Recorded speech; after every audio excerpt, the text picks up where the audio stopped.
আপনি কি এমন কোনো মন্দিরের কথা শুনেছেন যেখানে দিনের বেলা থাকে হাজারো হাজারো ভক্তদের ভিড় আর রাতে একটা মানুষও থাকে না? আজ আমরা যাব পশ্চিম মেদিনীপুর জেলার দেউলি গ্রামে সেই রহস্যময় মন্দিরের অজানা কিছু গল্প জানতে। ভিডিওটা শেষ পর্যন্ত দেখার অনুরোধ রইল, কারণ শেষের ঘটনাটা শুনলে আপনিও ভাবতে অবাক হবেন।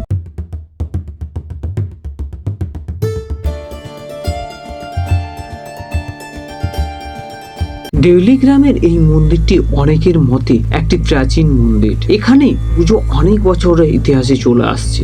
গ্রামের লোকজন বা পাশাপাশি গ্রামের লোকজন এই মন্দিরে নিয়মিত পুজো দিতে আসেন, কিন্তু একটা রহস্য জড়িয়ে রয়েছে এখানে। কারণ দিনের বেলা হাজার হাজার মানুষের ভিড় থাকলেও রাতের সময় এই মন্দিরে একেবারে নীরবতা নেমে আসে। কিন্তু কৌতূহলের বিষয় হলো, রাত্রি 10টা-11টার পর যখন পুজো বন্ধ হয়ে যায় তখন এখানে কেউ থাকতে আসে না। কেন এমন? এর পেছনে কি কোন গোপন রহস্য লুকিয়ে আছে? অথবা এটি কি কেবলমাত্র একটি স্থানীয় গল্প? গ্রামের মানুষদের মতে বা কিছু কিছু মানুষের মুখ থেকে শোনা যায় পুরনো সময় কিছু কিছু অদ্ভুত ঘটনা ঘটেছিল এই মন্দিরে। কিছু কিছু মানুষের মুখ থেকে শোনা যায় যে রাতে এক অদ্ভুত শক্তির কাজ করে। আসলে এই শক্তির মধ্য দিয়ে মা বিরাজমান এই মন্দিরে। চলুন তাহলে এইবারে ভেতরে যাওয়া যাক।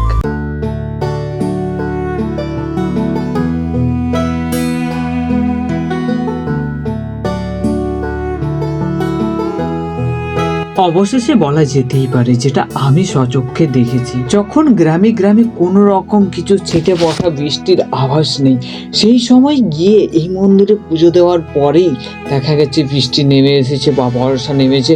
এতে মানুষের অনেক উপকার হয়েছে চাষবাসের জন্য। তাই এই মন্দিরের এত গুরুত্ব বা এত মাহাত্ম্য। এখনো পর্যন্ত শোনা যায় গ্রামের বয়স্কদের মুখ থেকে, এই মন্দিরে পুজো দেওয়ার সময় পুজো দিয়ে বাড়ি আসতে না আসতে জলের দেখা মেলে।